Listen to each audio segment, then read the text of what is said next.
దేవుని నామానికే మహిమ కలుగును గాక. ఆమేన్.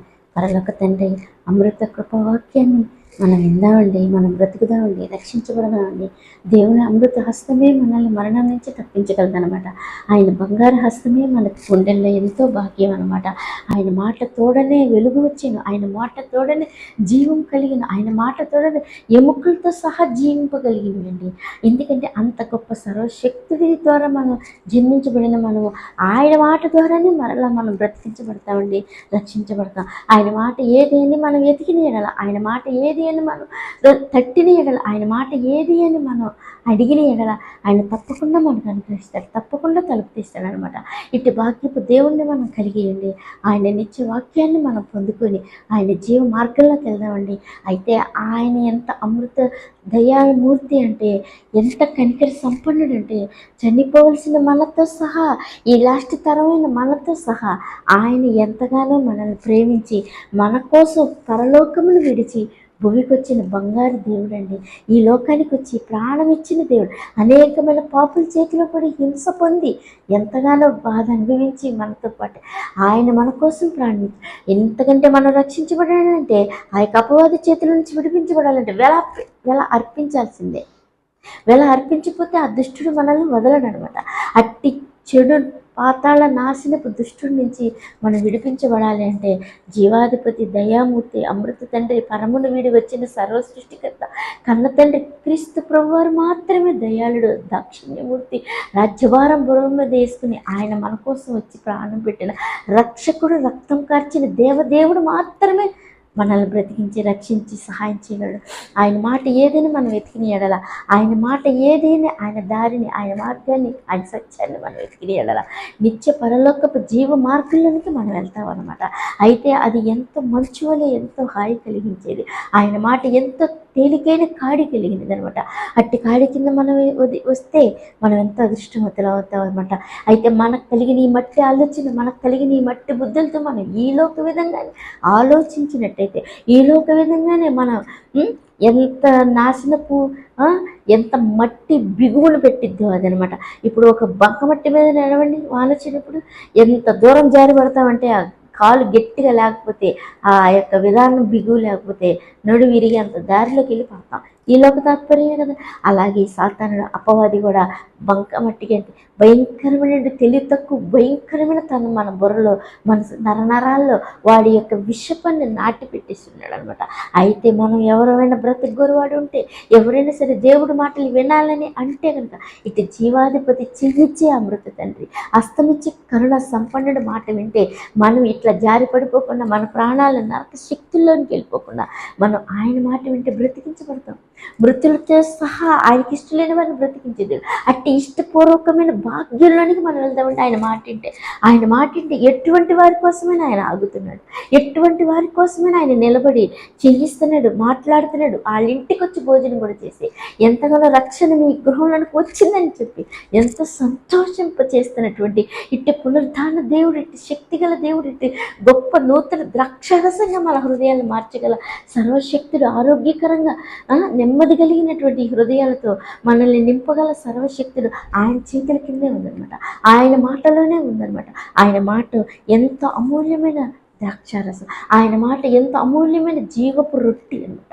అట్టి భాగ్యాన్ని మనం పొందుకుందామండి. ఎందుకంటే ఈ లోక విధానపు త్రోవలో పోకుండా, ఈ లోక విధానపు నాశనపు విధానంలో మనం పోకుండా క్రీస్తు ప్రభువారి మాట విని, క్రీస్తు ప్రభువారి అడుగుజాడలు, క్రీస్తు ప్రభువారి ఎవరిని వెతికి ఆయన పొందుకుంటే మనం బాగుపడతాం అనమాట. ఇట్టి దేవదేవుడి సర్వశక్తులు మనకు ఎంతగానో దొరుకుతున్నాడు. అట్టి భాగ్యాన్ని మనం పొందుకుందామండి. ఎందుకంటే ఆయన సేవ పరిచర్య చేస్తున్నప్పుడు కూడా ఎంతగానో మరి ఆయన వెనకాల తెత్త సమూహం, ఈ లోకమే ఆయన వెనకాల వెళ్ళిపోతుంది.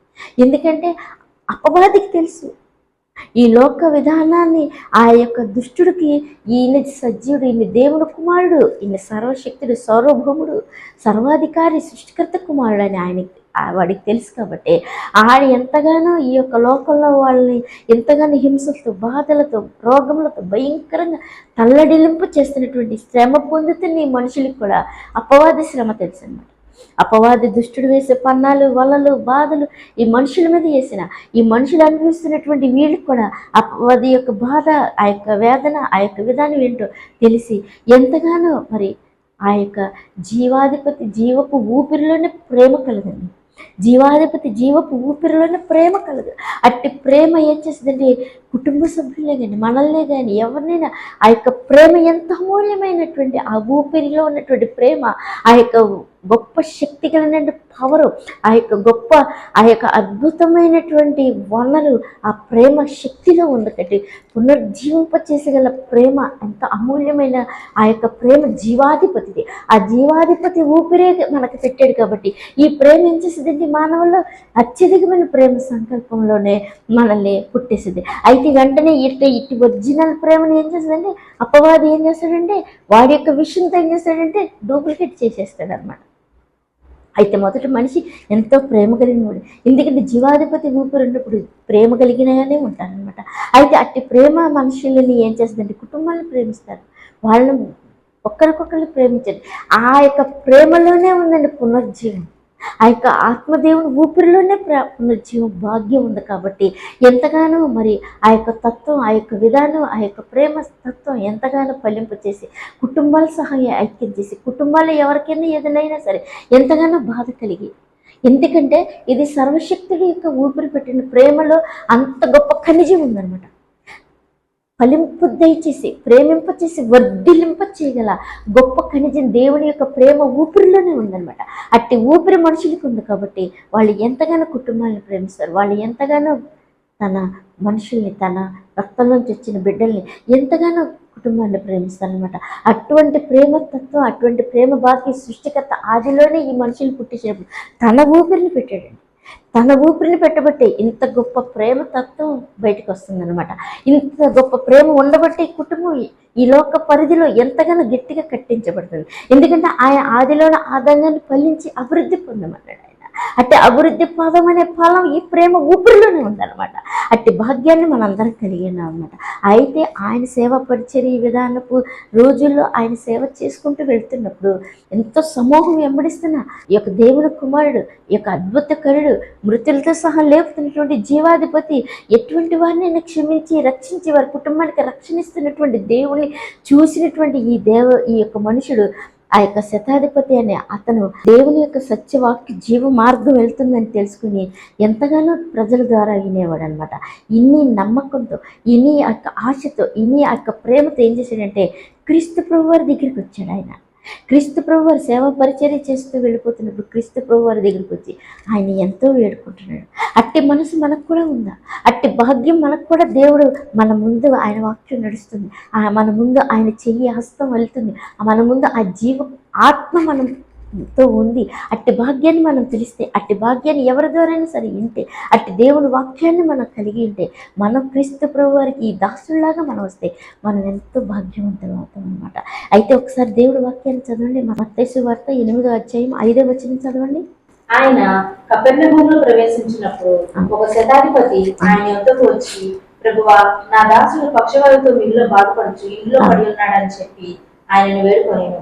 యేసు, నేను వచ్చి వారిని స్వస్థపరిచేదనని అతనితో చెప్పగా ఆ శతాధిపతి, ప్రభువా, నీవు నా ఇంట్లోనికి వచ్చుటకు నేను పాత్రుడను కాను, నీవు మాట మాత్రం సెలవిమ్ము, అప్పుడు నా దాసుడు స్వస్థపరచబడును. చూసారండి, ఇట్టి దేవుని ఏమని అడుగుతున్నాడు క్రీస్తు ప్రభు వారిని, ప్రభువా సహాయం చేసి నా దాసుని ముట్టవ తండ్రి, చావు బతుకుల్లో ఉన్నాడని ఎంత ప్రేమ. ఈ యొక్క జీవాధిపతి గురించి విన్నాడు. ఈ జీవాధిపతి గురించి విని తన అంతస్తు, తన అధికారం, తన విధానం, తనతో ఉన్న మనుషుల్ని చూడలేదు ఆయన. ఎంతగా అంటే అతి ప్రేమ యొక్క గొప్ప పట్టు, దేవుని యొక్క ఆత్మలో ఉన్నటువంటి గొప్ప బలం బంధం అదనమాట.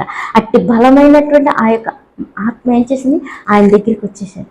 క్రీస్తు ప్రభు వారి దగ్గరికి వచ్చేసి ఎంతగానో వేడుకుంటున్నాడు, బ్రతిమలాడుకుంటున్నాడు, నా దాసుని స్వస్థపరచవా అని ఎంతగానో వేడుకుంటున్నాడంటే మనం కూడా ఈ రోజుల్లో మనం ఏ విధంగా ఉన్నా, ఏ పరిస్థితిలో ఉన్నా క్రీస్తు ప్రభు వారి దగ్గరికి వస్తే, క్రీస్తు ప్రభు వారి మాట వింటే, ఆయన యొక్క జీవవాక్యాన్ని మనం కలిగి ఉంటే మనం ఎంతో రక్షించబడతాం అనమాట, ఎంతగానో బాగుపడతాం అనమాట.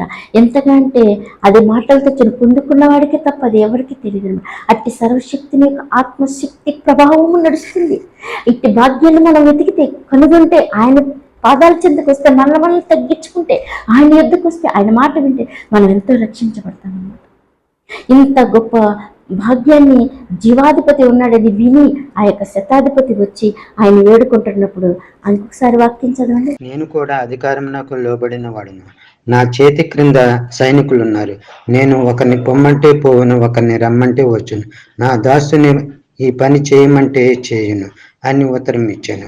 యేసు ఈ మాట విని ఆశ్చర్యపడి వెంట వచ్చుచున్న వారిని చూచి, ఇశ్రాయేలులో ఎవరికైనా నేను ఇంత విశ్వాసం నుండుట చూడలేదని నిశ్చయముగా మీతో చెప్పుచున్నానని.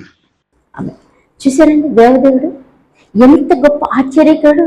అంత సమూహంలో కూడా అంత సేవ పరిచర్య, దేవుని యొక్క చిత్తం, దేవుని యొక్క హస్తం, దేవుని యొక్క ఆ యొక్క లోక కళ్యాణ అభిషేకానికి ఆయన ఎంతగానో ఆత్మలను రక్షించి దాహం కొన్నటువంటి ఆయన ఎంతగానో దేవుని యొక్క అగ్ని శక్తిని, దేవుని యొక్క జీవాన్ని దించి, దేవుని యొక్క ఆత్మని నింపుదల, దేవుని యొక్క అవసరం కావాలన్న ప్రతి ఒక్కరిని స్వస్థత కలిగి మరొక్కసారి పరమపురవాసుని కనుగొనే భాగ్యాన్ని కలిగి చేసినటువంటి దేవాది దేవుడే క్రీస్తు ప్రభువారి సాక్షాత్ అభిషిక్తుడే ఏం చేస్తున్నాడు, అట్టి విధానపు గుంపులో వెళ్తున్నా కూడా ఆ శతాధిపతి వచ్చి క్రీస్తు ప్రభు వారిని వేడుకుంటూ తన దాసుని స్వస్థపరచమని ఎంతగానో వేడుకుంటున్నప్పుడు, నేను అధికారులకు లోబడిన వాడినే ప్రభు, నా ఇంటికి వచ్చేటప్పుడు నేను పాత్రుడిని కాను, మీరు వచ్చి స్వస్థపరచండి అన్నప్పుడు వెంటనే ఆయన ఏం చెప్తున్నాడు, కింద వాక్యం చదవండి. మత్తయి సువార్త 8 కింద వచనం చదవండి. యేసు ఈ మాట విని ఆశ్చర్యపడి వెంట వచ్చుచున్న వారిని చూచి, ఇశ్రాయేలులో నెవనికైనను నేనింత విశ్వాసం ఉన్నట్టు చూడలేదని నిశ్చయంగా మీతో చెప్పుచున్నాను. అనేకులు తూర్పు నుండి పడమటి నుండి వచ్చి అబ్రహాముతో కూడాను, ఇస్సాకుతో కూడాను, యాకోబుతో కూడాను పరలోక రాజ్యమందు కూర్చుందురు గాని రాజ్య సంబంధులు వెలుపటి చీకటిలోనికి త్రోయబడుదురు. అక్కడ ఏడుపును పండ్లు కొరుకుటయు నుండునని మీతో చెప్పుచున్నాను నేను. అంతటా యేసు, ఇక వెళ్ళుము, నీవు విశ్వసించిన ప్రకారము నీకవునుగాక అని శతాధిపతితో చెప్పును. ఆ గడియలోనే అతని దాసుడు స్వస్థత నొందెను. ఆమేన్. చూసారా ఎంత అద్భుత ఆశ్చర్యకారి, ఎంతగా దేవదేవుడు ఎంతగా తను ఆయన గురించి, క్రీస్తు ప్రభు వారి గురించి ఆ శతాధిపతి విని ఆయన యొద్దకే వచ్చి తన దాసుని స్వస్థపరచమని వేడుకున్నప్పుడు ఆయన ఎంతగా మెచ్చుకొని, ఆయన ఎంతగానో ఆ యొక్క విధానాన్ని ఆయన ఎంతగానో మెచ్చుకొని ఆ దాసుని స్వస్థపరిచి నేడు ఆ ఇంటికి కూడా రక్షణ, స్వస్థత, నెమ్మది, సంతోషాన్ని ఇచ్చాడండి. ఇట్టి జీవాధిపతిని మనం కోరుకుంటే ఎంత బాగుంటుంది. అయితే చూసారండి, ఒకటి విశ్వాసం, ఆ యొక్క శతాధిపతి క్రీస్తు ప్రభు వారి దగ్గరికి వచ్చాడు కానీ ఆ విధంగానే ఉన్నటువంటి అక్కడ ఉన్నటువంటి పరిశీలన కానీ, శాస్త్రులు కానీ, ఎవరైనా కానీ వాళ్ళు దేవుని యొక్క శక్తిని, దేవుని యొక్క ప్రేమను, దేవుని యొక్క జీవాన్ని కలిగింప చేయలేనటువంటి అపవాది సంబంధులని తెలిసిన వాళ్ళు ఉన్నారు. వాళ్ళదే అధికార రాజ్యాంగం వాళ్ళదైనా వాళ్ళ దగ్గరికి వెళ్ళా ప్రభావ శక్తుడు, అభిషిక్తుడు, దైవ కుమారుడు, ప్రభావం, జీవం ఆయనలోంచి వస్తుందని విని ఆ యొక్క దాసుల కోసం ఈ శతాధిపతి క్రీస్తు ప్రభు వారి పాదాల దగ్గరికి వెళ్ళి అడిగినప్పుడు కళ్ళతో ఎంతగానో రక్షణ భాగ్యాన్ని, కళ్ళతో ఎంతగానో జీవ భాగ్యాన్ని అనుభవించగలిగాడు. చూసారండి, మనం కూడా ఈ యొక్క విశ్వాస విధానాల్లో దేవుని యొక్క వాక్యం, దేవుని యొక్క భాగ్యం, దేవుని యొక్క మాట, ఈ యొక్క జీవ గ్రంథంలో మనకు దేవుడు ఈ యొక్క పరిశుద్ధ గ్రంథంలో మనకి ఇచ్చాడు కదా.